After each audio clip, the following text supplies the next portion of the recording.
मेरे प्रिय आत्मन, एक सुबह अभी सूरज भी निकला नहीं था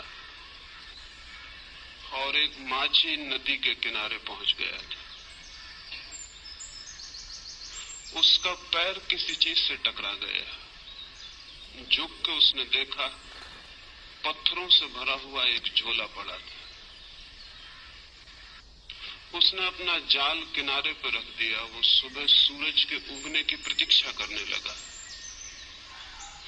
सूरज उग आए, वो अपना जाल फेंके और मछलियां पकड़े। वो जो झोला उसे पड़ा हुआ मिल गया था जिसमें वो एक एक पत्थर निकाल के शांत नदी में फेंकने लगा। सुबह के सन्नाटे में उन पत्थरों की गिरने की छपाक की आवाज सुनता, फिर दूसरा पत्थर फेंकता। धीरे धीरे सुबह का सूरज निकला, रोशनी हुई। तब तक उसने झोले के सारे पत्थर फेंक दिए थे, सिर्फ एक पत्थर उसके हाथ में रह गया। सूरज की रोशनी में देखते से ही जैसे उसके हृदय की धड़कन बंद हो गई, सांस रुक गई। उसने जिन्हें पत्थर समझ के फेंक दिया था वे हीरे जवाहरात थे, लेकिन अब तो अंतिम हाथ में बचा था टुकड़ा और वो पूरे झोले को फेंक चुका था। और रोने लगा, चिल्लाने लगा। इतनी संपदा उसे मिल गई थी कि अनंत जन्मों के लिए काफी थी, लेकिन अंधेरे में अनजान अपरिचित उसने उस सारी संपदा को पत्थर समझ के फेंक दिया था। लेकिन फिर भी वो मछुआ सौभाग्यशाली था, क्योंकि अंतिम पत्थर फेंकने के पहले सूरज निकल आया था और उसे दिखाई पड़ गया था कि उसके हाथ में हीरा है। साधारणतः सभी लोग इतने सौभाग्यशाली नहीं होते। जिंदगी बीत जाती है, सूरज नहीं निकलता, सुबह नहीं होती, रोशनी नहीं आती और सारे जीवन के हीरे हम पत्थर समझ के फेंक चुके होते। जीवन एक बड़ी संपदा है, लेकिन आदमी सिवाय उसे फेंकने और गंवाने के कुछ भी नहीं करता है। जीवन क्या है ये भी पता नहीं चल पाता और हम उसे फेंक देते। जीवन में क्या छिपा था, कौन से राज, कौन सा रहस्य, कौन सा स्वर्ग, कौन सा आनंद, कौन सी मुक्ति, उस सब का कोई भी अनुभव नहीं हो पाता और जीवन हमारे हाथ से रिक्त हो जाता है। इन आने वाले 3 दिनों में जीवन की संपदा पर ही थोड़ी सी बातें मुझे कहनी। लेकिन जो लोग जीवन की संपदा को पत्थर मानकर बैठ गए हैं, वे कभी आंख खोलकर देख पाएंगे कि जिन्हें उन्होंने पत्थर समझा है वे हीरे माणिक हैं। ये बहुत कठिन है। और जिन लोगों ने जीवन को पत्थर मान के फेंकने में ही समय गंवा दिया है, अगर आज उनसे कोई कहने जाए कि जिन्हें तुम पत्थर समझ के फेंक रहे थे वहां हीरे मोती भी थे, तो वे नाराज होंगे, क्रोध से भर जाएंगे। इसलिए नहीं कि जो बात कही गई वो गलत है, बल्कि इसलिए कि ये बात इस बात का स्मरण दिलाती है कि उन्होंने बहुत सी संपदा फेंक दी। लेकिन चाहे हमने कितनी ही संपदा फेंक दी हो, अगर एक क्षण भी जीवन का शेष है तो फिर भी हम कुछ बचा सकते हैं और कुछ जान सकते हैं और कुछ पा सकते हैं। जीवन की खोज में कभी भी इतनी देर नहीं होती कि कोई आदमी निराश होने का कारण पाए। लेकिन हमने ये मान ही लिया है अंधेरे में, अज्ञान में, कि जीवन में कुछ भी नहीं है सिवाय पत्थरों के। जो लोग ऐसा मान के बैठ गए हैं उन्होंने खोज के पहले ही हार स्वीकार कर ली।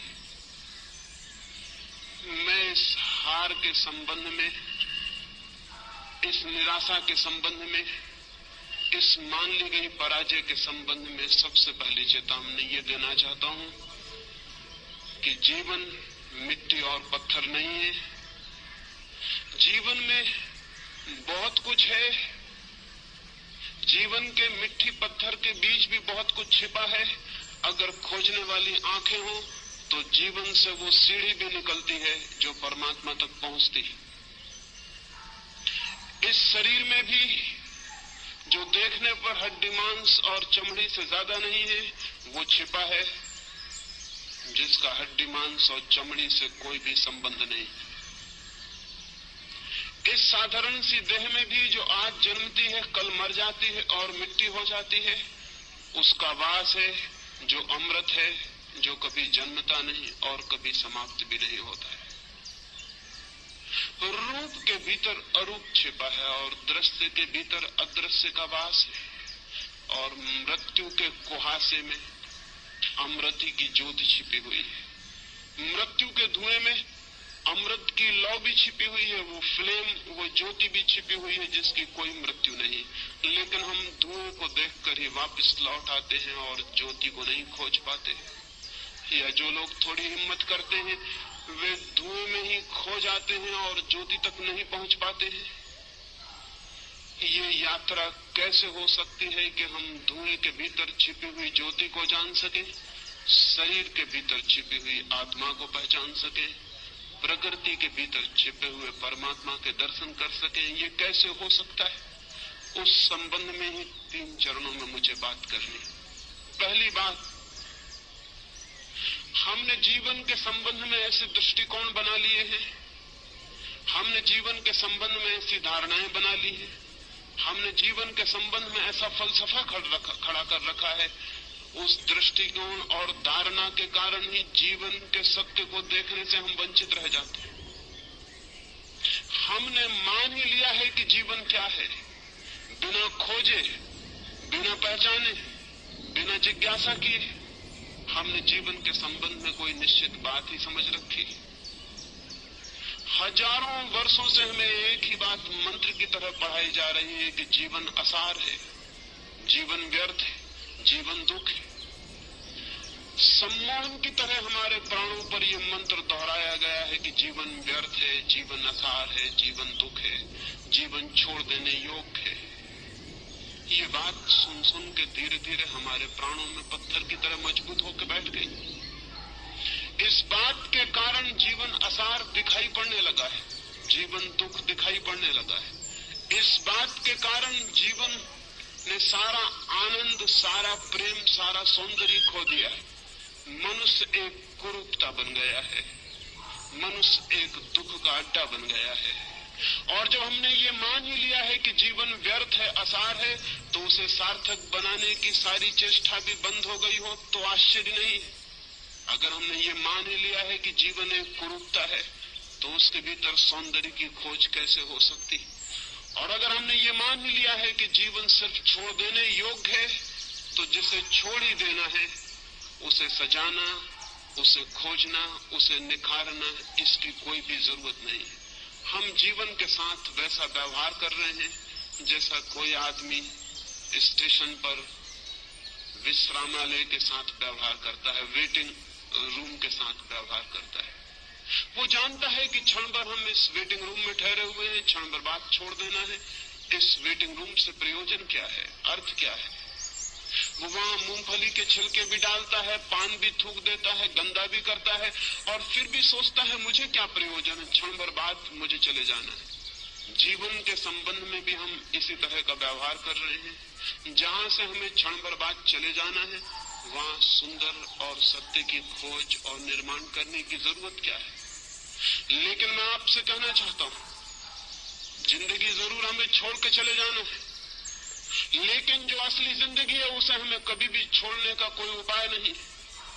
हम ये घर छोड़ देंगे, ये स्थान छोड़ देंगे, लेकिन जो जिंदगी का सत्य है वो सदा हमारे साथ होगा, वो हम स्वयं हैं। स्थान बदल जाएंगे, मकान बदल जाएंगे, लेकिन जिंदगी हमारे साथ होगी, उसके बदलने का कोई उपाय नहीं। और सवाल ये नहीं है कि जहां हम ठहरे थे उसे हमने सुंदर किया था, जहां हम रुके थे वहां हमने प्रीतिकर हवा पैदा की थी, जहां हम 2 क्षण को ठहरे थे वहां हमने आनंद का गीत गाया था।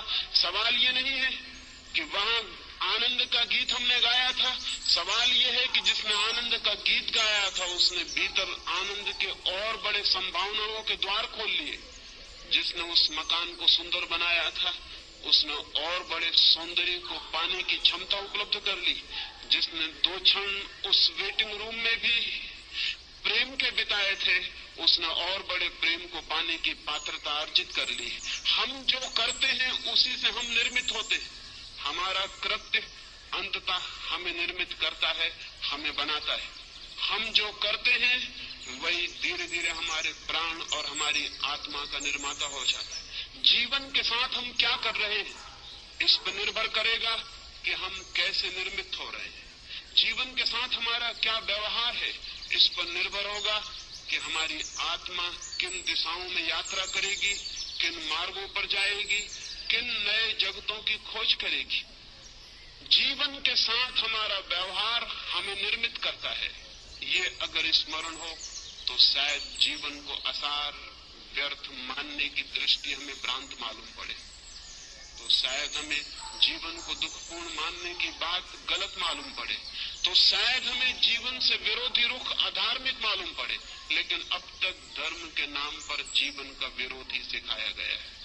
सच तो यह है कि अब तक का सारा धर्म मृत्युवादी है, जीवनवादी नहीं। उसकी दृष्टि में मृत्यु के बाद जो है वही महत्वपूर्ण है, मृत्यु के पहले जो है वो महत्वपूर्ण नहीं। अब तक के धर्म की दृष्टि में मृत्यु की पूजा है, जीवन का सम्मान नहीं। जीवन के फूलों का आदर नहीं, मृत्यु के कुम्हला गए, जा चुके, मिट गए फूलों की कब्रों की प्रशंसा और श्रद्धा है। अब तक का सारा धर्म चिंतन करता है मृत्यु के बाद क्या है, स्वर्ग मोक्ष। मृत्यु के पहले क्या है उससे आज तक के धर्म को जैसे कोई संबंध नहीं रहा।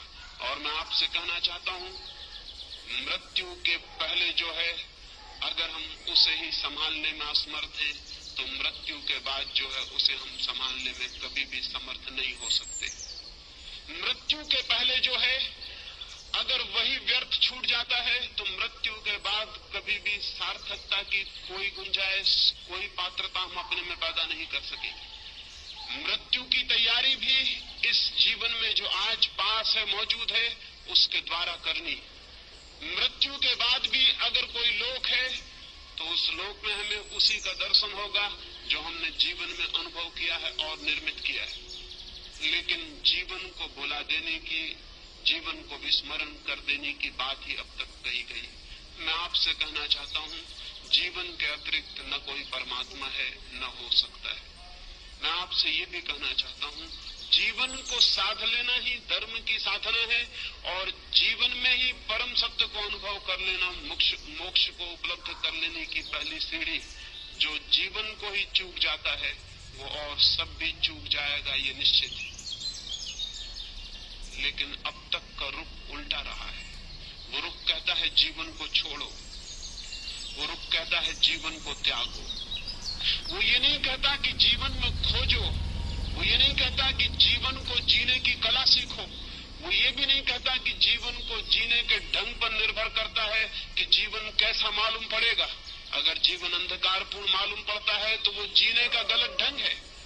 यही जीवन आनंद की वर्षा भी बन सकता है अगर जीने का सही ढंग उपलब्ध हो जाए। धर्म को मैं जीने की कला कहता हूं, वो आर्ट ऑफ लिविंग है। धर्म जीवन का त्याग नहीं, जीवन की गहराइयों में उतरने की सीढ़ियां हैं।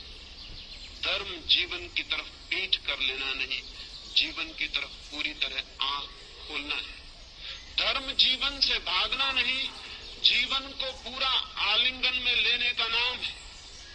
धर्म है जीवन का पूरा साक्षात्कार।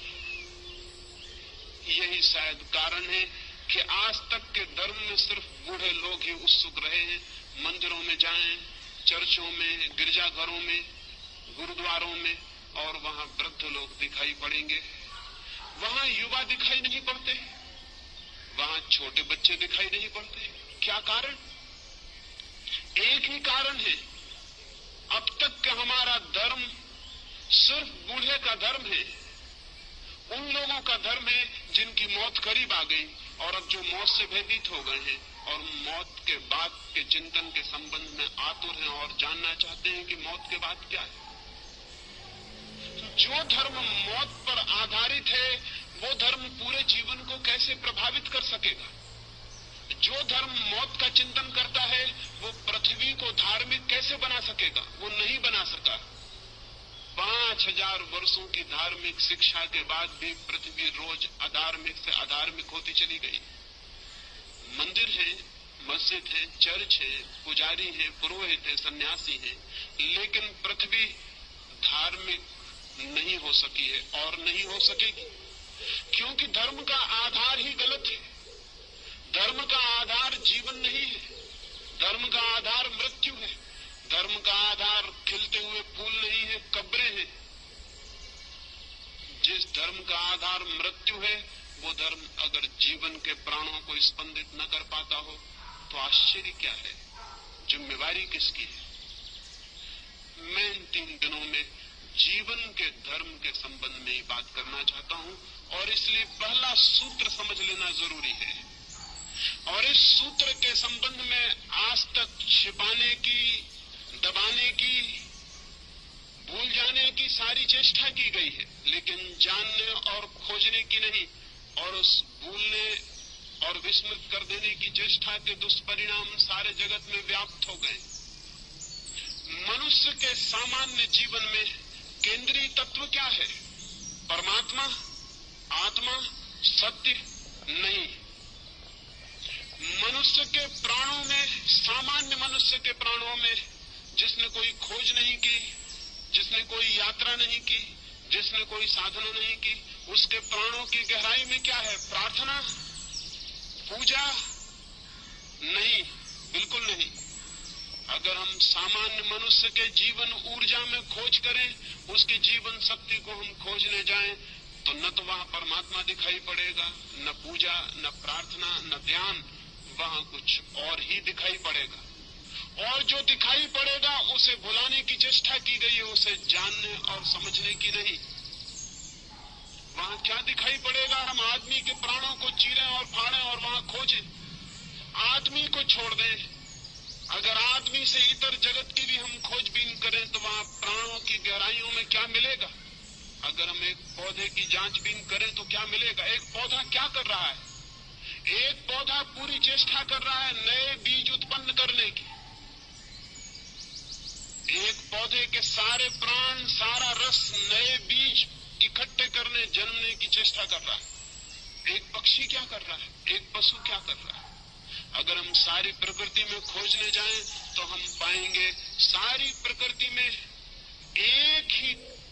एक ही क्रिया जोर से प्राणों को घेर कर चल रही है, और वो क्रिया है सतत सृजन की क्रिया, वो क्रिया है क्रिएशन की क्रिया, वो क्रिया है जीवन को पुनरुज्जीवित नए नए रूपों में जीवन देने की क्रिया। फूल बीज को संभाल रहे हैं, फल बीज को संभाल रहे हैं। बीज क्या करेगा? बीज फिर पौधा बनेगा, फिर फूल बनेगा, फिर फल बनेगा। अगर हम सारे जीवन को देखें तो जीवन जन्मने की एक अनंत क्रिया का नाम। जीवन एक ऊर्जा है जो स्वयं को पैदा करने के लिए सतत संलग्न है और सतत चेष्टाशील। आदमी के भीतर भी वही है। आदमी के भीतर उस सतत सृजन की चेष्टा का नाम हमने सेक्स दे रखा है, काम दे रखा है। इस नाम के कारण उस ऊर्जा को एक गाली मिल गई, एक अपमान। इस नाम के कारण एक निंदा का भाव पैदा हो गया। मनुष्य के भीतर भी जीवन को जन्म देने की सतत चेष्टा चल रही है। हम उसे सेक्स कहते हैं, हम उसे काम की शक्ति कहते हैं। लेकिन काम की शक्ति क्या है? समुद्र की लहरें आकर टकरा रही हैं, समुद्र के तट से हजारों लाखों वर्षों से लहरें चली आती हैं, टकराती हैं, लौट जाती हैं, फिर आती हैं, टकराती हैं, लौट जाती हैं। जीवन भी हजारों वर्षों से अनंत अनंत लहरों में टकरा रहा है। जरूर जीवन कहीं उठना चाहता है। ये समुद्र की लहरें, जीवन की ये लहरें कहीं ऊपर पहुंचना चाहती हैं, लेकिन किनारों से टकराती हैं और नष्ट हो जाती हैं। फिर नई लहरें आती हैं, टकराती हैं और नष्ट हो जाती हैं। ये जीवन का सागर इतने अरबों वर्षों से टकरा रहा है, संघर्ष ले रहा है, रोज उठता है, गिर जाता है। क्या होगा प्रयोजन इसके पीछे? जरूर इसके पीछे कोई बृहत्तर ऊंचाइयां छूने का आयोजन चल रहा है, जरूर इसके पीछे कुछ और गहराइयां जानने का प्रयोजन चल रहा है, जरूर जीवन की सतत प्रक्रिया के पीछे कुछ और महानतर जीवन पैदा करने का प्रयास चल रहा है। मनुष्य को जमीन पर आए बहुत दिन नहीं हुए, कुछ लाख वर्ष हुए, उसके पहले मनुष्य नहीं था, लेकिन पशु थे। पशुओं को आए हुए भी बहुत ज्यादा समय नहीं हुआ। एक जमाना था कि पशु भी नहीं थे, लेकिन पौधे थे, पौधों को आए भी बहुत समय नहीं हुआ। एक समय था कि पौधे भी नहीं थे, पत्थर थे, पहाड़ थे, नदियां थी, सागर था। पत्थर, पहाड़, नदियों की वो जो दुनिया थी, वो किस बात के लिए पीड़ित थी? वो पौधों को पैदा करना चाहती थी। पौधे धीरे धीरे पैदा हुए, जीवन ने एक नया रूप लिया, पृथ्वी हरियाली से भर गई, फूल खिले, लेकिन पौधे भी अपने में तृप्त नहीं थे। वे सतत जीवन को जन्म देते रहे, उनकी भी कोई चेष्टा चल रही थी। वे पशुओं को, पक्षियों को जन्म देना चाहते थे। पशु पक्षी पैदा हुए, हजारों लाखों वर्षों तक पशु पक्षियों से भरा हुआ था ये जगत, लेकिन मनुष्य का कोई पता न था।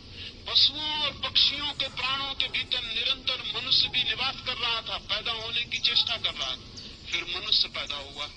अब मनुष्य किस लिए है? मनुष्य निरंतर नए जीवन को पैदा करने के लिए आतुर है।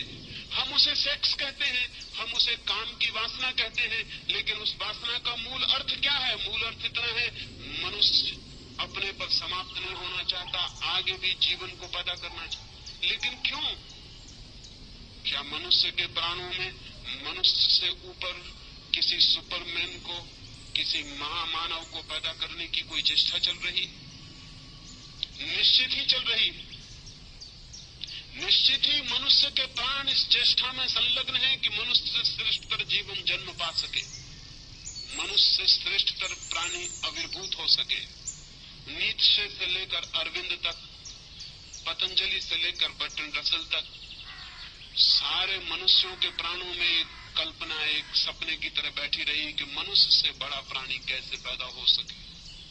लेकिन मनुष्य से बड़ा प्राणी पैदा कैसे होगा? हमने तो हजारों वर्ष से इस पैदा होने की कामना को ही निंदित कर रखा है। हमने तो सेक्स को सिवाय गाली के आज तक दूसरा कोई सम्मान नहीं दिया। हम तो बात करने में भयभीत होते हैं। हमने तो सेक्स को इस भांति छिपा के रख दिया है जैसे वो है ही नहीं, जैसे उसका जीवन में कोई स्थान नहीं है। जबकि सच्चाई ये है कि उससे ज्यादा महत्वपूर्ण मनुष्य के जीवन में और कुछ भी नहीं, लेकिन उसको छिपाया है, उसको दबाया है। दबाने और छिपाने से मनुष्य सेक्स से मुक्त नहीं हो गया, बल्कि मनुष्य और भी बुरी तरह से सेक्स से ग्रसित हो गया। दमन उल्टे परिणाम लाया है। शायद आप में से किसी ने एक फ्रेंच वैज्ञानिक कुएं के एक नियम के संबंध में सुना होगा। वो नियम है लॉ ऑफ रिवर्स इफेक्ट। कुएं ने एक नियम इजाद किया है, विपरीत परिणाम का नियम। हम जो करना चाहते हैं हम इस ढंग से कर सकते हैं कि जो हम परिणाम चाहते थे उससे उल्टा परिणाम हो जाए। एक आदमी साइकिल चलाना सीखता है, बड़ा रास्ता है, चौड़ा रास्ता है, एक छोटा सा पत्थर रास्ते के किनारे पड़ा हुआ है। वो साइकिल चलाने वाला घबराता है कि मैं कहीं उस पत्थर से न टकरा जाऊं। अब इतना चौड़ा रास्ता है कि अगर आंख बंद कर भी वो चलाए तो पत्थर से टकराना आसान बात नहीं है। इसके 100 में एक ही मौके हैं कि वो पत्थर से टकराए। इतने चौड़े रास्ते पर कहीं से भी निकल सकता है, लेकिन वो देख के घबराता है कहीं मैं पत्थर से टकरा ना जाऊं। और जैसे ही वो घबराता है मैं पत्थर से न टकरा जाऊं, सारा रास्ता विलीन हो गया, सिर्फ पत्थर ही दिखाई पड़ने लगता है उसको। अब उसकी साइकिल का चाक पत्थर की तरफ मुड़ने लगता है। वो हाथ पैर से घबराता है, उसकी सारी चेतना उस पत्थर को ही देखने लगती है और एक सम्मोहित हिप्नोटाइज्ड आदमी की तरह वो पत्थर की तरफ खींचा जाता है और जाके पत्थर से टकरा जाता है। नया साइकिल सीखने वाला उसी से टकरा जाता है जिससे बचना चाहता है। लैंप पोस्ट से टकरा जाता है, पत्थर से टकरा जाता है। इतना बड़ा रास्ता था कि अगर कोई निशानेबाज ही चलाने की कोशिश करता तो उस पत्थर से टकरा सकता था, लेकिन ये सिक्खड़ आदमी कैसे उस पत्थर से टकरा गया। हुए कहता है हमारी चेतना का एक नियम है, लॉ ऑफ रिवर्स इफेक्ट। हम जिस चीज से बचना चाहते हैं चेतना उसी पर केंद्रित हो जाती है और परिणाम में हम उसी से टकरा जाते हैं। 5000 वर्षों से आदमी सेक्स से बचना चाह रहा है और परिणाम इतना हुआ है कि गली कूचे हर जगह जहां भी आदमी जाता है वहीं सेक्स से टकरा जाता है। लॉ ऑफ रिवर्स इफेक्ट मनुष्य की आत्मा को पकड़े हुए। क्या कभी आपने ये सोचा कि आप चित्त को जहां से बचाना चाहते हैं चित्त वहीं आकर्षित हो जाता है, वहीं निमंत्रित हो जाता है। जिन लोगों ने मनुष्य को सेक्स के विरोध में समझाया उन लोगों ने ही मनुष्य को कामुक बनाने का जुम्मा भी अपने ऊपर ले लिया। मनुष्य की अति कामुकता गलत शिक्षाओं का परिणाम है और आज भी हम भयभीत होते हैं कि सेक्स की बात न की जाए। क्यों भयभीत होते हैं? भयभीत इसलिए होते हैं कि हमें डर है कि सेक्स के संबंध में बात करने से लोग और कामुक हो जाएंगे। मैं आपको कहना चाहता हूं ये बिल्कुल ही गलत भ्रम है, ये 100% गलत है। पृथ्वी उसी दिन सेक्स से मुक्त होगी जब हम सेक्स के संबंध में सामान्य स्वस्थ बातचीत करने में समर्थ हो जाएंगे। जब हम सेक्स को पूरी तरह से समझ सकेंगे तो ही हम सेक्स का अतिक्रमण कर सकेंगे। जगत में ब्रह्मचर्य का जन्म हो सकता है, मनुष्य सेक्स के ऊपर उठ सकता है, लेकिन सेक्स को समझकर, सेक्स को पूरी तरह पहचान कर, उस ऊर्जा के पूरे अर्थ, मार्ग, व्यवस्था को जानकर उससे मुक्त हो सकता है। आंखें बंद कर लेने से कोई कभी मुक्त नहीं हो सकता। आंखें बंद कर लेने वाले सोचते हो कि आंख बंद कर लेने से शत्रु समाप्त हो गया तो वो पागल है। मरुस्थल में शुतुरमुर्ग भी ऐसा ही सोचता है। दुश्मन हमले करते हैं तो शुतुरमुर्ग रेत में सिर छिपा के खड़ा हो जाता है और सोचता है कि जब दुश्मन मुझे दिखाई नहीं पड़ रहा तो दुश्मन नहीं है। लेकिन ये तर्क, शुतुरमुर्ग को हम क्षमा भी कर सकते हैं, आदमी को क्षमा नहीं किया जा सकता। सेक्स के संबंध में आदमी ने शुतुरमुर्ग का व्यवहार किया है आज तक। वो सोचता है आंख बंद कर लो सेक्स के प्रति तो सेक्स मिट गया। अगर आंख बंद कर लेने से चीजें मिटती होती तो बहुत आसान थी जिंदगी, बहुत आसान होती दुनिया। आंखें बंद करने से कुछ मिटता नहीं, बल्कि जिस चीज के संबंध में हम आंखें बंद करते हैं, हम प्रमाण देते हैं कि हम उससे भयभीत हो गए हैं, हम डर गए हैं, वो हमसे ज्यादा मजबूत है, उससे हम जीत नहीं सकते, इसलिए हम आंख बंद करते हैं। आंख बंद करना कमजोरी का लक्षण है। और सेक्स के बाबत सारी मनुष्य जाति आंख बंद करके बैठ गई। न केवल आंख बंद करके बैठ गई है, बल्कि उसने सब तरह की लड़ाई भी सेक्स से ली और उसके परिणाम, उसके दुष्परिणाम सारे जगत में ज्ञात है। अगर 100 आदमी पागल होते हैं तो उसमें से 98 आदमी सेक्स को दबाने की वजह से पागल होते। अगर हजारों स्त्रियां हिस्टीरिया से परेशान हैं तो उसमें से 100 में से 99 स्त्रियों के पीछे हिस्टीरिया के, मिर्गी के, बेहोशी के सेक्स की मौजूदगी है, सेक्स का दमन मौजूद है। अगर आदमी इतना बेचैन, अशांत, इतना दुखी और पीड़ित है तो इस पीड़ित होने के पीछे उसने जीवन की एक बड़ी शक्ति को बिना समझे उसकी तरफ पीठ खड़ी कर ली है, उसका कारण। और परिणाम उल्टे आते हैं। अगर हम मनुष्य का साहित्य उठाकर देखें, अगर किसी देवलोक से कभी कोई देवता आए या चंद्रलोक से या मंगल ग्रह से कभी कोई यात्री आए और हमारी किताबें पढ़े, हमारा साहित्य देखे, हमारी कविताएं पढ़े, हमारे चित्र देखे तो बहुत हैरान हो जाएगा। वो हैरान हो जाएगा ये जानकर कि आदमी का सारा साहित्य सेक्स पर क्यों केंद्रित है, आदमी की सारी कविताएं सेक्सुअल क्यों हैं, आदमी की सारी कहानियां, सारे उपन्यास सेक्स पर क्यों खड़े हैं, आदमी की हर किताब के ऊपर नंगी औरत की तस्वीर क्यों है, आदमी की हर फिल्म नंगे आदमी की फिल्म क्यों है। वो आदमी बहुत हैरान होगा। अगर कोई मंगल से आके हमें इस हालत में देखेगा तो बहुत हैरान होगा। वो सोचेगा आदमी सेक्स के सिवाय क्या कुछ भी नहीं सोचता। और आदमी से अगर पूछेगा, बातचीत करेगा, तो बहुत हैरान हो जाएगा। आदमी बातचीत करेगा आत्मा की, परमात्मा की, स्वर्ग की, मोक्ष की, सेक्स की कभी कोई बात नहीं करेगा। और उसका सारा व्यक्तित्व चारों तरफ से सेक्स से भरा हुआ है। वो मंगल ग्रह का वासी तो बहुत हैरान होगा। वो कहेगा बातचीत कभी नहीं की जाती जिस चीज की, उसको चारों तरफ से तृप्त करने की हजार हजार पागल कोशिशें क्यों की जा रही। आदमी को हमने परवर्ट किया है, विकृत किया है, और अच्छे नामों के आधार पर विकृत किया है। ब्रह्मचर्य की बात हम करते हैं, लेकिन कभी इस बात की चेष्टा नहीं करते कि पहले मनुष्य की काम की ऊर्जा को समझा जाए, फिर उसे रूपांतरित करने के प्रयोग भी किए जा सकते हैं। बिना उस ऊर्जा को समझे दमन की, संयम की सारी शिक्षा मनुष्य को पागल, विक्षिप्त और रुग्ण करेगी। इस संबंध में कोई भी ध्यान नहीं। ये मनुष्य इतना रुग्ण, इतना दीनहीन कभी भी ना था, इतना विषाक्त भी ना था, इतना पॉइजनस भी ना था, इतना दुखी भी ना था। मैंने एक अस्पताल के पास से मैं निकलता था, मैंने एक तख्ते पर अस्पताल की एक सूचना लिखी हुई पढ़ी। लिखा था उस तख्ते पर, एक आदमी को बिच्छू ने काटा, उसका इलाज किया गया, वो एक दिन में ठीक होकर घर वापस चला गया। एक दूसरे आदमी को सांप ने काटा था, उसका 3 दिन में इलाज किया गया, वो स्वस्थ होकर घर वापस लौट गया। उस पर तीसरी सूचना थी कि एक और आदमी को पागल कुत्ते ने काट लिया था, उसका 10 दिन से इलाज हो रहा है, वो काफी ठीक हो गया है और शीघ्र ही उसके पूरी तरह ठीक हो जाने की उम्मीद है।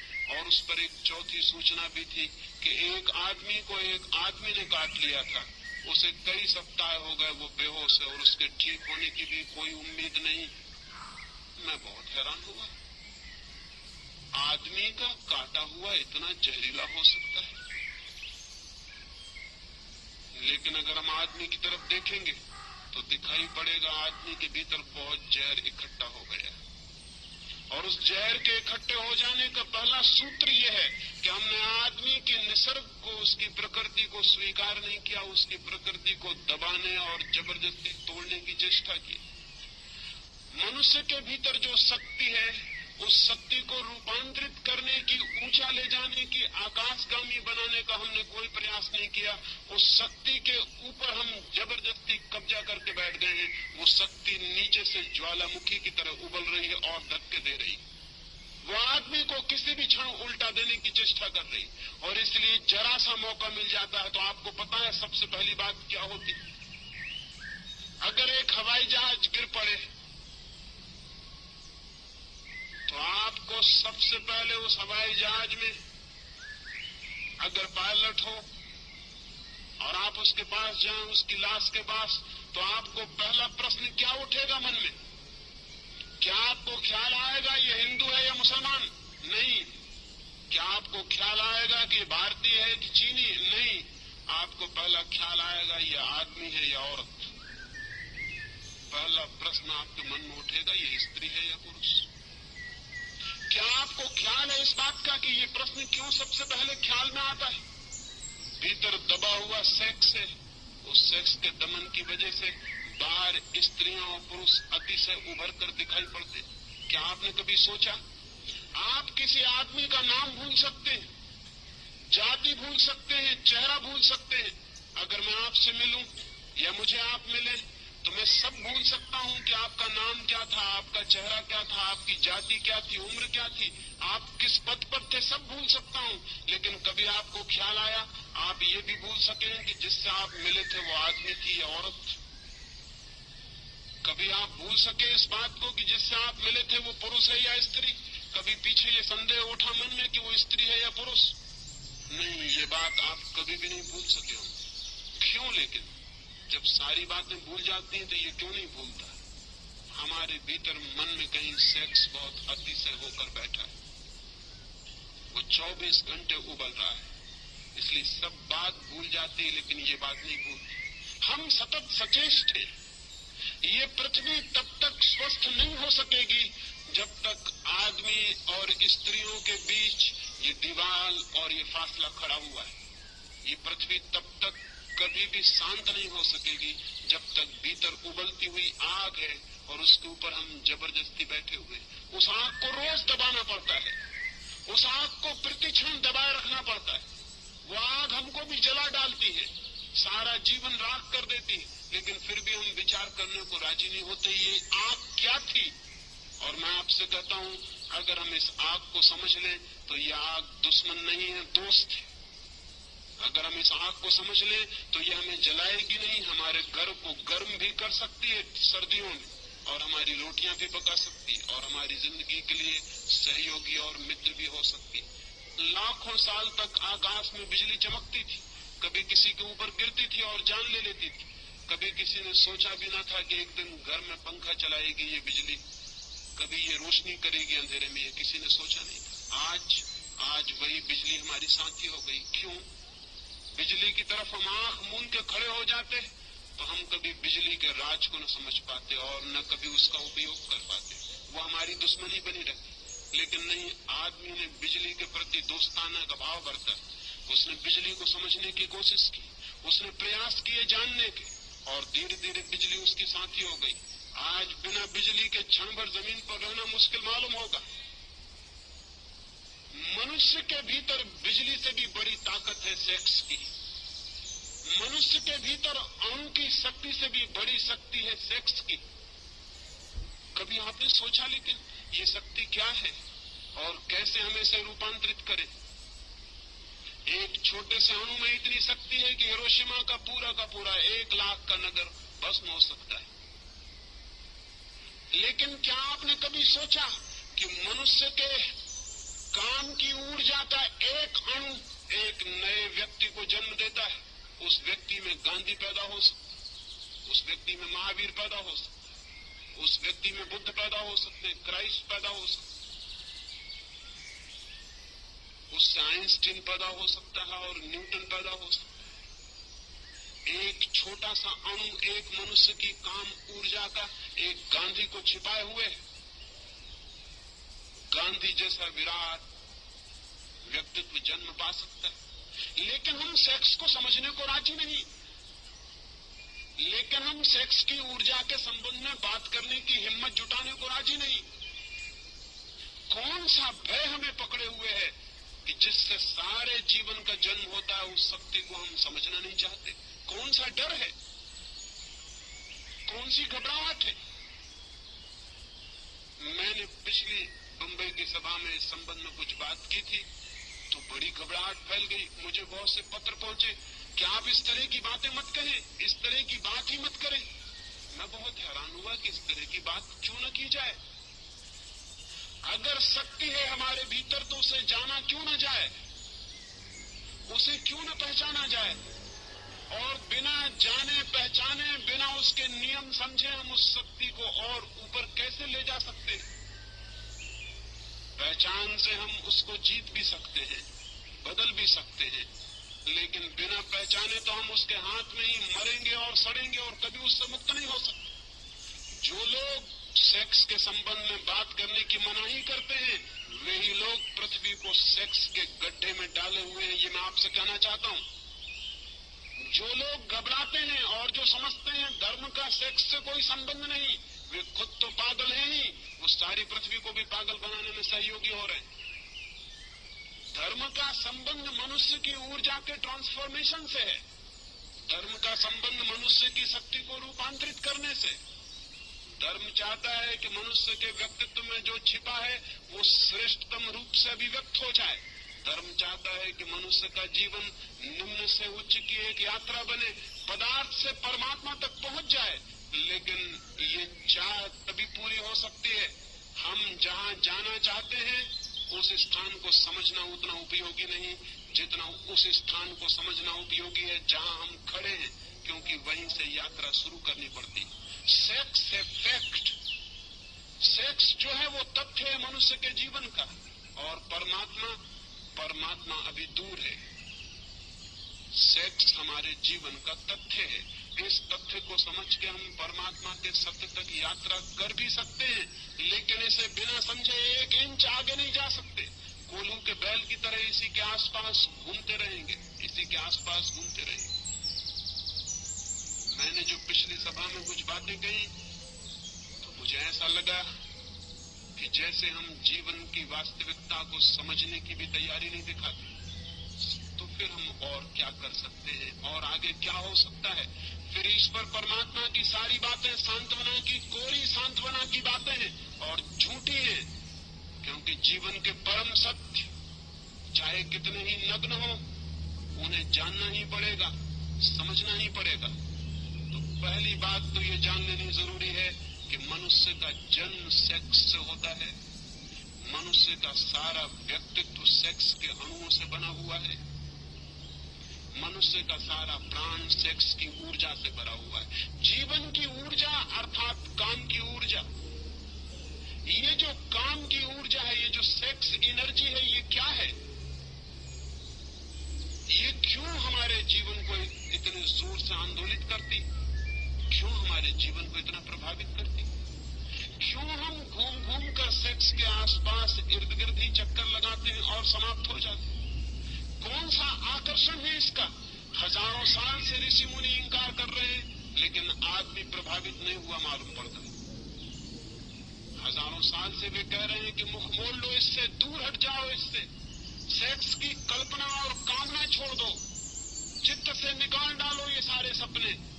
लेकिन आदमी के चित्त से ये सपने निकले नहीं, निकल भी नहीं सकते हैं इस बात की। बल्कि मैं तो इतना हैरान हुआ हूं, मैं वैश्याओं से भी मिला हूं, लेकिन वैश्याओं ने मुझसे सेक्स की बात नहीं की। उन्होंने आत्मा परमात्मा के संबंध में पूछताछ की। और मैं साधु सन्यासियों से भी मिलता हूं, वे जब भी अकेले में मिलते हैं तो सिवाय सेक्स के और किसी बात के संबंध में पूछताछ नहीं करते। मैं बहुत हैरान हुआ हूं इस बात को जानकर कि साधु सन्यासियों को जो निरंतर इसके विरोध में बोल रहे हैं, वे खुद भी चित्त के तल पर वहीं गिरते, वहीं परेशान। तो जनता में आत्मा परमात्मा की बात करते, लेकिन भीतर उनके भी समस्या वही होगी भी, स्वाभाविक है, क्योंकि हमने उस समस्या को समझने की भी चेष्टा नहीं की है। हमने उस ऊर्जा के नियम भी नहीं जानने चाहे, और हमने कभी ये भी नहीं पूछा कि मनुष्य का इतना आकर्षण क्यों है, कौन सिखाता है सेक्स आपको। सारी दुनिया तो सिखाने के विरोध में सारे उपाय करती। माँ बाप चेष्टा करते हैं कि बच्चे को पता न चल जाए, शिक्षक चेष्टा करते हैं, धर्मशास्त्र चेष्टा करते हैं, कहीं कोई स्कूल नहीं, कहीं कोई यूनिवर्सिटी नहीं। लेकिन आदमी अचानक एक दिन पाता है कि सारे प्राण काम की आतुरता से भर गए। ये कैसे हो जाता है? बिना सिखाए ये कैसे हो जाता है? सत्य की शिक्षा दी जाती है, प्रेम की शिक्षा दी जाती है, उसका तो कोई पता नहीं चलता। इस सेक्स का इतना प्रबल आकर्षण, इतना नैसर्गिक केंद्र क्या है? जरूर इसमें कोई रहस्य है और इसे समझना जरूरी है, तो शायद हम इससे मुक्त भी हो सकते। पहली बात तो ये कि मनुष्य के प्राणों में सेक्स का जो आकर्षण है वो वस्तुतः सेक्स का आकर्षण नहीं है। मनुष्य के प्राणों में जो काम वासना है वो वस्तुतः काम की वासना नहीं। इसलिए हर आदमी काम के कृत्य के बाद पछताता है, दुखी होता है, पीड़ित होता है, सोचता है कि इससे मुक्त हो जाऊं, ये क्या है? लेकिन शायद आकर्षण कोई दूसरा है, और वो आकर्षण बहुत रिलीजियस, बहुत धार्मिक अर्थ रखता है। वो आकर्षण ये है कि मनुष्य के सामान्य जीवन में सिवाय सेक्स की अनुभूति के वो कभी भी अपने गहरे से गहरे प्राणों में नहीं उतर पाता है, और किसी क्षण में कभी गहरे नहीं उतरता है। दुकान करता है, धंधा करता है, यश कमाता है, पैसे कमाता है, लेकिन एक अनुभव काम का, संभोग का उसे गहरे से गहरे ले जाता है। और उसकी गहराई में दो घटनाएं घटती हैं। एक, संभोग के अनुभव में अहंकार विसर्जित हो जाता है, इगोलेसनेस पैदा हो जाता है। एक क्षण के लिए अहंकार नहीं रह जाता, एक क्षण को ये याद भी नहीं रह जाता कि मैं हूं। क्या आपको पता है, धर्म के श्रेष्ठतम अनुभव में मैं बिल्कुल मिट जाता है, अहंकार बिल्कुल शून्य हो जाता है। सेक्स के अनुभव में क्षण भर को अहंकार मिटता है, लगता है कि हूं या नहीं। एक क्षण को विलीन हो जाता है मेरा पन का भाव। दूसरी घटना घटती है, एक क्षण के लिए समय मिट जाता है, टाइमलेसनेस पैदा हो जाती। जीसस ने कहा है समाधि के संबंध में, there shall be time no longer. समाधि का जो अनुभव है वहां समय नहीं रह जाता, वो कालातीत है, समय बिल्कुल विलीन हो जाता है, न कोई अतीत है न कोई भविष्य, शुद्ध वर्तमान रह जाता है। सेक्स के अनुभव में ये दूसरी घटना घटती है, न कोई अतीत रह जाता न कोई भविष्य, समय मिट जाता है, एक क्षण के लिए समय विलीन हो जाता है। ये धार्मिक अनुभूति के लिए सर्वाधिक महत्वपूर्ण तत्व है, ईगोलेसनेस, टाइमलेसनेस। ये दो तत्व हैं जिनकी वजह से आदमी सेक्स की तरफ आतुर होता है और पागल होता है। वो आतुरता स्त्री के शरीर के लिए नहीं है पुरुष की, न पुरुष के शरीर के लिए स्त्री की है। वो आतुरता शरीर के लिए बिल्कुल भी नहीं है, वो आतुरता किसी और ही बात के लिए। वो आतुरता है अहंकार शून्यता का अनुभव, समय शून्यता का अनुभव। लेकिन समय शून्य और अहंकार शून्य होने के लिए आतुरता क्यों है?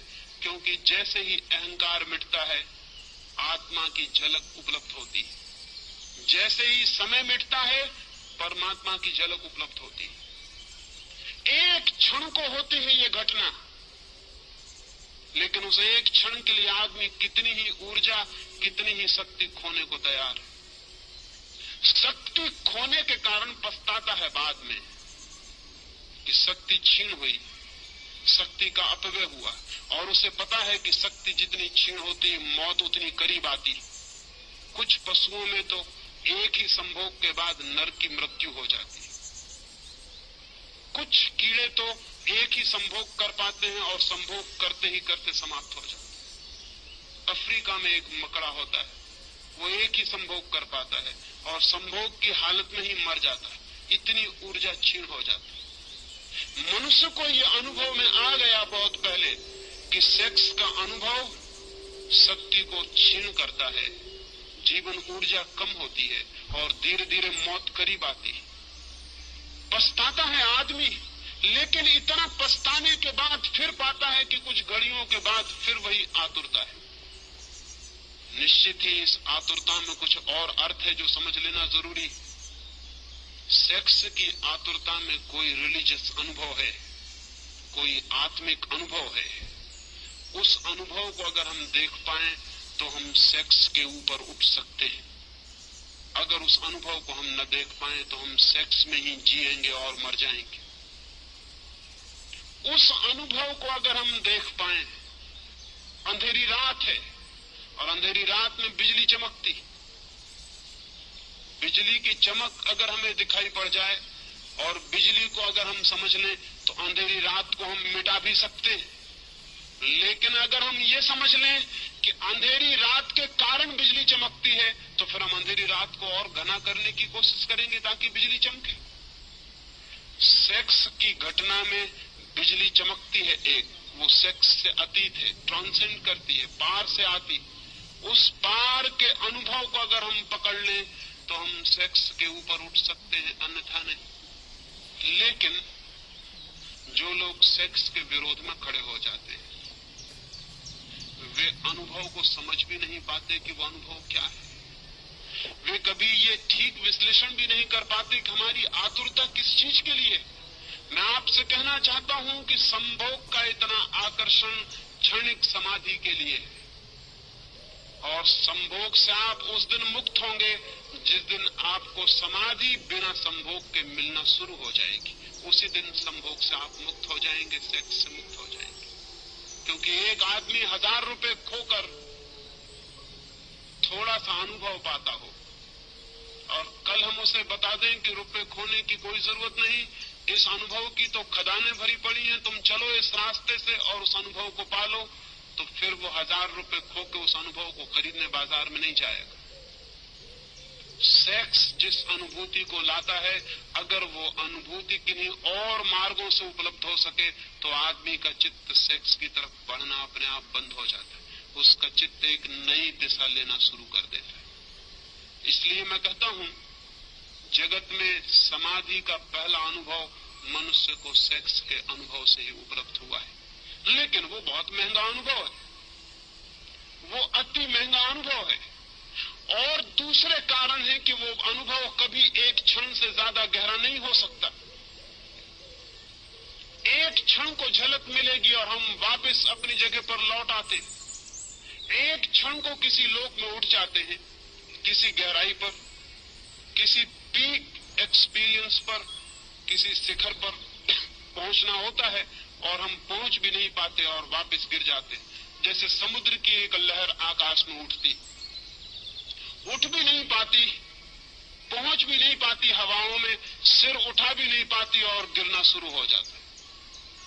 ठीक हमारा सेक्स का अनुभव, बार बार शक्ति को इकट्ठा करके हम उठने की चेष्टा करते हैं किसी गहरी जगत में, किसी ऊंचे जगत में।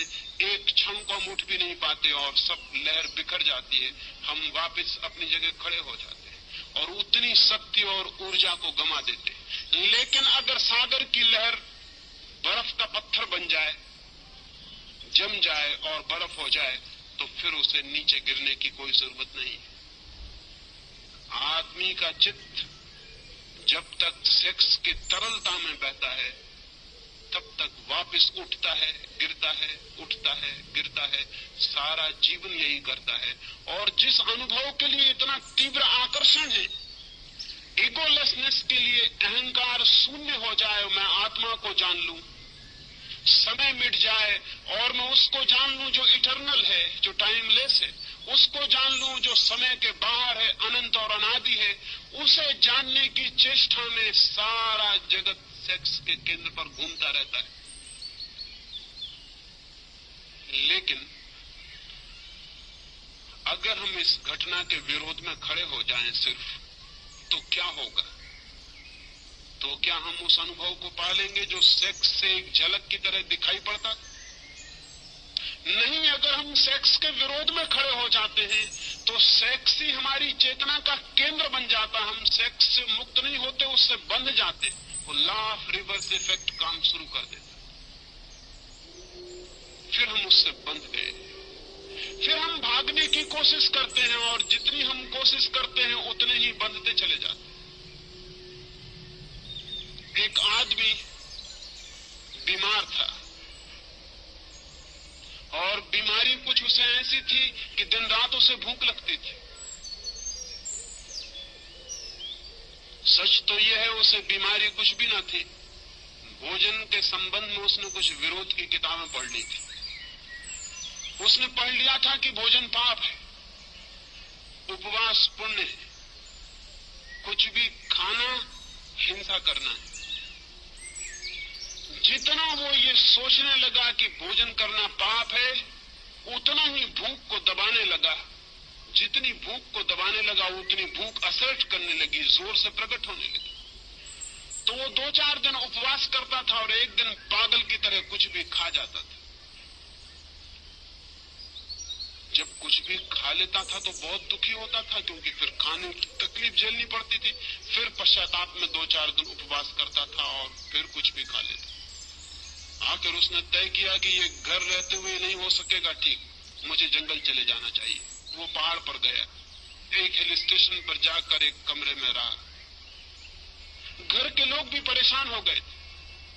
उसकी पत्नी ने ये सोचकर कि शायद वो पहाड़ पर अब जाके भोजन की बीमारी से मुक्त हो जाएगा, उसने खुशी में बहुत से फूल उसे पहाड़ पर भिजवाए कि मैं बहुत खुश हूं कि तुम शायद पहाड़ से अब स्वस्थ होकर वापस लौटोगे। मैं शुभकामना के रूप में ये फूल तुम्हें भेज रही हूं। उस आदमी का वापस तार आया। उसने तार में लिखा, many thanks for the flowers, they are so delicious. उसने तार किया कि बहुत धन्यवाद फूलों के लिए, बड़े स्वादिष्ट है। वो फूलों को खा गया वहां पहाड़ पर जो फूल उसको भेजे गए। अब कोई आदमी फूलों को खाएगा इसका हम ख्याल नहीं कर सकते, लेकिन जो आदमी भोजन से लड़ाई शुरू कर देगा वो फूलों को खा सकता है। आदमी सेक्स से लड़ाई शुरू किया और उसने क्या क्या सेक्स के नाम पर खाया है, इसका आपने कभी हिसाब लगाया? आदमी को छोड़कर, सभ्य आदमी को छोड़कर होमोसेक्सुअलिटी कहीं है? जंगल में आदिवासी रहते हैं, उन्होंने कभी कल्पना भी नहीं की है कि होमोसेक्सुअलिटी जैसी चीज भी हो सकती, कि पुरुष और पुरुष के साथ संभोग कर सकते हैं, ये भी हो सकता है। ये कल्पना के बाहर है। मैं आदिवासियों के पास रहा हूं और उनसे मैंने कहा कि सब लोग इस तरह भी करते हैं। वो कहने लगे हमारे विश्वास के बाहर है, ये कैसे हो सकता है? लेकिन अमेरिका में उन्होंने आंकड़े निकाले, 35% लोग होमोसेक्सुअल, और बेल्जियम और स्वीडन और हालैंड में होमोसेक्सुअल्स के क्लब हैं, सोसाइटीज हैं, अखबार निकलते हैं, और वो सरकार से ये दावा करते हैं कि होमोसेक्सुअलिटी के ऊपर से कानून उठा दिया जाना चाहिए, क्योंकि 40% लोग जिसको मानते हैं, तो इतनी बड़ी माइनॉरिटी के ऊपर हमला है ये आपका। हम तो मानते हैं कि होमोसेक्सुअलिटी ठीक है, इसलिए हमको हक होना चाहिए। कोई कल्पना नहीं कर सकता कि ये होमोसेक्सुअलिटी कैसे पैदा हो गई। सेक्स के बाबत लड़ाई का ये परिणाम है। जितना सभ्य समाज है उतनी वेश्याएं हैं। कभी आपने ये सोचा कि वेश्याएं कैसे पैदा हो गई? किसी आदिवासी गांव में जाके वेश्या खोज सकते हैं आप? आज भी बस्तर के गांव में वेश्या खोजनी मुश्किल है, और कोई कल्पना मानने को राजी नहीं होता कि ऐसी स्त्रियां हो सकती हैं जो कि अपनी इज्जत बेचती हो, अपना संभोग बेचती। लेकिन सभ्य आदमी जितना सभ्य होता चला गया उतनी वेश्याएं बढ़ती चली गई। क्यों? ये फूलों को खाने की कोशिश शुरू हुई। और आदमी की जिंदगी में कितने विकृत रूप से सेक्स ने जगह बनाई है, इसका अगर हम हिसाब लगाने चलेंगे तो हम हैरान रह जाएंगे कि आदमी को क्या हुआ है। इसका जिम्मा किस पर है? किन लोगों पर है? इसका जिम्मा उन लोगों पर है जिन्होंने आदमी को सेक्स को समझना नहीं, लड़ना सिखाया है, जिन्होंने सप्रेशन सिखाया है, जिन्होंने दमन सिखाया है। दमन के कारण सेक्स की शक्ति जगह जगह से फूटकर गलत रास्तों से बहनी शुरू हो गई। सारा समाज पीड़ित और रुग्ण हो गया है। इस रुग्ण समाज को अगर बदलना है तो हमें ये स्वीकार कर लेना होगा, काम की ऊर्जा है, काम का आकर्षण है। क्यों है काम का आकर्षण? काम के आकर्षण का जो बुनियादी आधार है, उस आधार को अगर हम पकड़ लें तो मनुष्य को हम काम की जगत से ऊपर उठा सकते हैं। और मनुष्य निश्चित काम के जगत के ऊपर उठ जाए तो ही राम का जगत शुरू होता है। खजुराहो के मंदिर के सामने मैं खड़ा था, 10-5 मित्रों को लेकर वहां गया। खजुराहो के मंदिर के चारों तरफ की दीवार पर तो मैथुन चित्र है, काम वासनाओं की मूर्तियां हैं। मेरे मित्र कहने लगे कि मंदिर के चारों तरफ ये क्या है? मैंने उनसे कहा, जिन्होंने ये मंदिर बनाया था वो बड़े समझदार लोग थे। उनकी मान्यता ये थी कि जीवन की बाहर की परिधि पर काम है, और जो लोग अभी काम से उलझे हैं उनको मंदिर में भीतर प्रवेश का कोई हक नहीं। फिर मैं अपने मित्रों को कहा भीतर चले, फिर उन्हें भीतर लेकर गया। वहां तो कोई काम प्रतिमा ना थी, वहां भगवान की मूर्ति थी। वे कहने लगे भीतर कोई प्रतिमा नहीं है। मैंने उनसे कहा कि जीवन की बाहर की परिधि पर काम वासना है, जीवन की बाहर की परिधि दीवार पर काम वासना है, जीवन के भीतर भगवान का मंदिर है। लेकिन जो अभी काम वासना से उलझे हैं वे भगवान के मंदिर में प्रवेश के अधिकारी नहीं हो सकते। उन्हें अभी बाहर की दीवार का ही चक्कर लगाना पड़ेगा। जिन लोगों ने ये मंदिर बनाया था वे बड़े समझदार लोग थे। ये मंदिर एक मेडिटेशन सेंटर था, ये मंदिर एक ध्यान का केंद्र था। जो लोग आते थे उनसे वो कहते थे बाहर पहले मैथुन के ऊपर ध्यान करो, पहले सेक्स को समझो, और जब सेक्स को पूरी तरह समझ जाओ और तुम पाओ कि मनुष्य मुक्त हो गया है तब तुम भीतर आ जाना, फिर भीतर भगवान से मिलना हो सकता है। लेकिन धर्म के नाम पर हमने सेक्स को समझने की स्थिति पैदा नहीं की, सेक्स की शत्रुता पैदा कर दी। सेक्स को समझो मत, आंख बंद कर लो और घुस जाओ भगवान के मंदिर में आंख बंद करके। आंख बंद करके कभी कोई भगवान के मंदिर में जा सका है? और आंख बंद करके अगर आप भगवान के मंदिर में पहुंच भी गए तो बंद आंख में आपको भगवान दिखाई नहीं पड़ेंगे, जिससे आप भाग कर आए हैं वही दिखाई पड़ता रहेगा, आप उसी से बंधे रह जाएंगे। शायद कुछ लोग मेरी बातें सुन के समझते हैं कि मैं सेक्स का पक्षपाती हूं। मेरी बातें सुन के शायद लोग समझते हैं कि मैं सेक्स का प्रचार करना चाहता हूं। अगर कोई ऐसा समझता हो तो उसने मुझे कभी सुना ही नहीं है, ऐसा उससे कह देना। इस समय पृथ्वी पर मुझसे ज्यादा सेक्स का दुश्मन आदमी खोजना मुश्किल है, और उसका कारण यह है कि मैं जो बात कह रहा हूं अगर वो समझी जा सकी तो मनुष्य जाति को सेक्स के ऊपर उठाया जा सकता है, अन्यथा नहीं। और जिन थोथे लोगों को हमने समझा है वो सेक्स के दुश्मन थे, वो सेक्स के दुश्मन नहीं थे। उन्होंने सेक्स में आकर्षण पैदा कर दिया, सेक्स से मुक्ति पैदा नहीं की। सेक्स में आकर्षण पैदा हो गया विरोध के कारण। मुझसे एक आदमी ने कहा है कि जिस चीज का विरोध ना हो उसको करने में कोई रस ही नहीं रह जाता। चोरी के फल खाने जितने मधुर और मीठे होते हैं उतने बाजार से खरीदे गए फल कभी नहीं होते। इसलिए अपनी पत्नी उतनी मधुर कभी नहीं मालूम पड़ती जितनी पड़ोसी की पत्नी मालूम पड़ती। वो चोरी के फल है, वो वर्जित फल है। और सेक्स को हमने एक ऐसी स्थिति दे दी,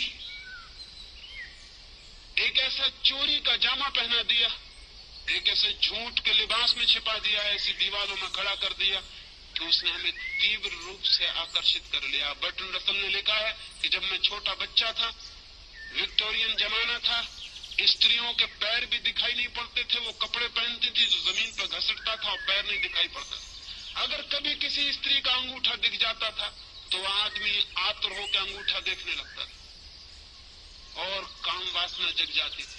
और रसल कहता है कि अब स्त्रियां करीब करीब आधी नंगी घूम रही और उनका पैर पूरा दिखाई पड़ता लेकिन कोई असर नहीं होता। तो रसल ने लिखा है कि इससे ये सिद्ध होता है कि हम जिन चीजों को जितना ज्यादा छिपाते हैं उन चीजों में उतना ही कुत्सित आकर्षण पैदा होता है। अगर दुनिया को सेक्स से मुक्त करना है तो बच्चों को ज्यादा देर तक घर में नग्न रहने की सुविधा होनी चाहिए। जब तक बच्चे घर में नग्न खेल सकें, लड़के और लड़कियां, उन्हें नग्न खेलने देना चाहिए ताकि वो एक दूसरे के शरीर से भली भांति परिचित हो जाएं और कल रास्तों पर उनको किसी स्त्री को धक्का देने की कोई जरूरत न रह जाए, ताकि वे एक दूसरे के शरीर से इतने परिचित हो जाएं कि किसी किताब पर नंगी औरत की तस्वीर छापने की कोई जरूरत न रह जाए। वे शरीर से इतने परिचित हों कि शरीर का कुत्सित आकर्षण विलीन हो सके। लेकिन बड़ी उल्टी दुनिया है। जिन लोगों ने शरीर को ढांक के छिपा के खड़ा किया है उन्हीं लोगों ने शरीर को इतना आकर्षित बना दिया है, ये हमारे ख्याल में नहीं आता।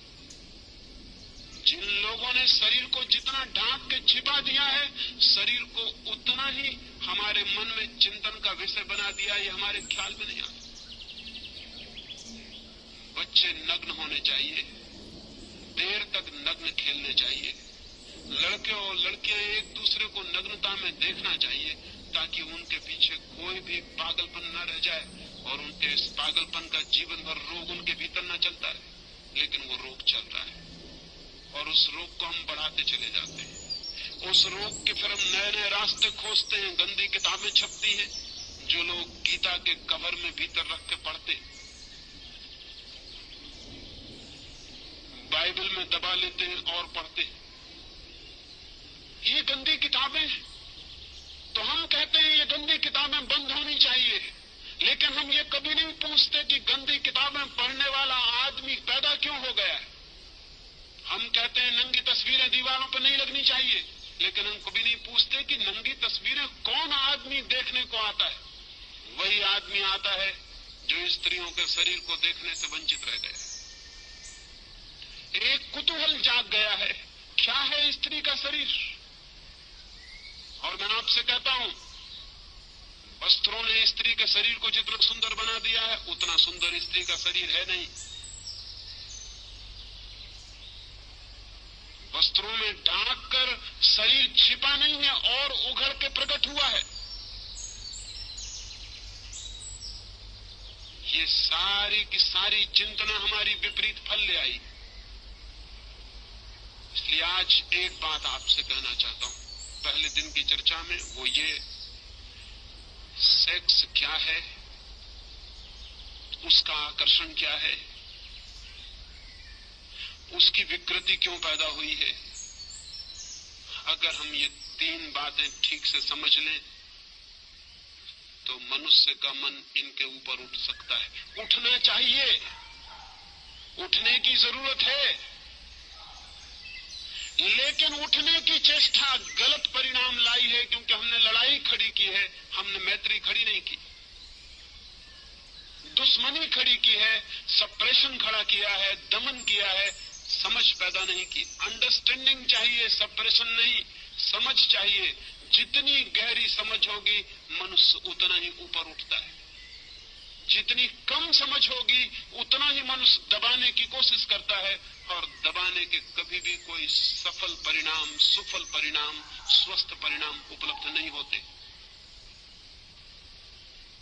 मनुष्य के जीवन की सबसे बड़ी ऊर्जा है काम, लेकिन काम पर रुक नहीं जाना है, काम को राम तक ले जाना है। सेक्स को समझना है ताकि ब्रह्मचर्य फलित हो सके, सेक्स को जानना है ताकि हम सेक्स से मुक्त हो सकें और ऊपर उठ सकें। लेकिन शायद ही आदमी जीवन भर अनुभव से गुजरता है, शायद ही उसने समझने की कोशिश की हो कि संभोग के भीतर समाधि का क्षण भर का अनुभव है, वही अनुभव खींच रहा है, वही अनुभव आकर्षित कर रहा है, वही अनुभव पुकार दे रहा है कि आओ। ध्यान पूर्वक उस अनुभव को जान लेना है कि कौन सा अनुभव मुझे आकर्षित कर रहा है, कौन मुझे खींच रहा है। और मैं आपसे कहता हूं, उस अनुभव को पाने के सुगम रास्ते हैं ध्यान, योग, सामायिक, प्रार्थना, सब उस अनुभव को पाने के मार्ग हैं। लेकिन वही अनुभव हमें आकर्षित कर रहा है, ये सोच लेना, जान लेना जरूरी है। एक मित्र ने मुझे लिखा कि आपने ऐसी बातें कही कि माँ के साथ बेटी बैठी थी वो सुन रही है, बाप के साथ बेटी बैठी है वो सुन रही है, ऐसी बातें सबके सामने नहीं करनी चाहिए। मैंने उनसे कहा आप बिल्कुल पागल हैं। अगर माँ समझदार होगी तो इसके पहले कि बेटी सेक्स की दुनिया में उतर जाए, उसे सेक्स के संबंध में अपने सारे अनुभव समझा देगी, ताकि वो अनजान, अधकच्ची, अपरिपक्व सेक्स के गलत रास्तों पर न चली जाए। अगर बाप योग्य है और समझदार है तो अपने बेटे को और अपनी बेटी को अपने सारे अनुभव बता देगा,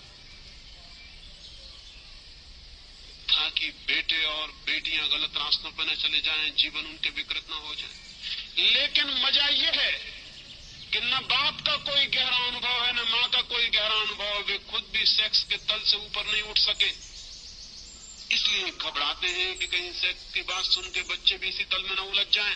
लेकिन मैं उनसे पूछता हूं, आप किसकी बात सुन के उलझे थे? आप अपने आप उलझ गए थे, बच्चे भी अपने आप उलझ जाएंगे। ये हो भी सकता है कि अगर उन्हें समझ दी जाए, विचार दिया जाए, बोध दिया जाए, तो शायद वे अपनी ऊर्जा को व्यर्थ करने से बच सके, ऊर्जा को बचा सके, रूपांतरित कर सके। रास्ते के किनारे पर कोयले का ढेर लगा होता है, वैज्ञानिक कहते हैं कि कोयला ही हजारों साल में हीरा बन जाता है। कोयले और हीरे में कोई रासायनिक फर्क नहीं है, कोई केमिकल भेद नहीं है। कोयले के भी परमाणु वही हैं जो हीरे के हैं, कोयले का भी रासायनिक भौतिक संगठन वही है जो हीरे का है। हीरा कोयले का ही रूपांतरित बदला हुआ रूप है, हीरा कोयला ही है। मैं आपसे कहना चाहता हूं कि सेक्स कोयले की तरह है, ब्रह्मचर्य हीरे की तरह, लेकिन वो कोयले का ही बदला हुआ रूप है। वो कोयले का दुश्मन नहीं है हीरा, वो कोयले की ही बदलाहट है, वो कोयले का ही रूपांतरण है, वो कोयले को ही समझकर नई दिशाओं में ले गई यात्रा है। सेक्स का विरोध नहीं है ब्रह्मचर्य, सेक्स का ही रूपांतरण है, ट्रांसफॉर्मेशन है। और जो सेक्स का दुश्मन है वो कभी ब्रह्मचर्य को उपलब्ध नहीं हो सकता है। ब्रह्मचर्य की दिशा में जाना हो, और जाना जरूरी है, क्योंकि ब्रह्मचर्य का मतलब क्या है? ब्रह्मचर्य का इतना मतलब है वो अनुभव उपलब्ध हो जाए जो ब्रह्म की चर्या जैसा है, जैसा भगवान का जीवन हो वैसा जीवन उपलब्ध हो जाए। ब्रह्मचर्य यानी ब्रह्म की चर्या, ब्रह्म जैसा जीवन, परमात्मा जैसा अनुभव उपलब्ध हो जाए। वो हो सकता है अपनी शक्तियों को समझकर रूपांतरित करने से, आने वाले 2 दिनों में कैसे रूपांतरित किया जा सकता है सेक्स, कैसे रूपांतरित हो जाने के बाद काम राम के अनुभव में बदल जाता है, वो मैं आपसे बात करूंगा। और 3 दिन तक चाहूंगा कि बहुत गौर से सुन लेंगे, ताकि मेरे संबंध में कोई गलतफहमी पीछे आपको पैदा ना हो जाए। और जो भी प्रश्न हो ईमानदारी से और सच्चे उन्हें लिख के दे देंगे, ताकि आने वाले पिछले 2 दिनों में मैं उनके आपसे सीधी सीधी बात कर सकूं। किसी प्रश्न को छिपाने की जरूरत नहीं है। जो जिंदगी में सत्य है उसे छिपाने का कोई कारण नहीं। किसी सत्य से मुखरने की जरूरत नहीं है। जो सत्य है वो सत्य है, चाहे हम आंख बंद करें चाहे आंख खुली रखें। और एक बात मैं जानता हूं, धार्मिक आदमी मैं उसको कहता हूं जो जीवन के सारे सत्यों को सीधा साक्षात करने की हिम्मत रखता है। जो इतने कमजोर, काहिल और नपुंसक हैं कि जीवन के तथ्यों का सामना भी नहीं कर सकते, उनके धार्मिक होने की कोई उम्मीद कभी नहीं हो सकती। ये आने वाले 4 दिनों के लिए निमंत्रण देता हूं, क्योंकि ऐसे विषय पर यह बात है कि शायद ऋषि मुनियों से आशा नहीं रही कि ऐसे विषयों पर वे बात करेंगे। शायद आपको सुनने की आदत भी नहीं होगी, शायद आपका मन डरेगा, लेकिन फिर भी मैं चाहूंगा कि इन 5 दिनों आप ठीक से सुनने की कोशिश करेंगे। ये हो सकता है कि काम की समझ आपको राम के मंदिर के भीतर प्रवेश दिला दे। आकांक्षा मेरी यही है, परमात्मा करे वो आकांक्षा पूरी हो। मेरी बातों को इतने प्रेम और शांति से सुना, उसके लिए अनुग्रहित हूं। और अंत में सबके भीतर बैठे हुए परमात्मा को प्रणाम करता हूं। मेरे प्रणाम स्वीकार करें।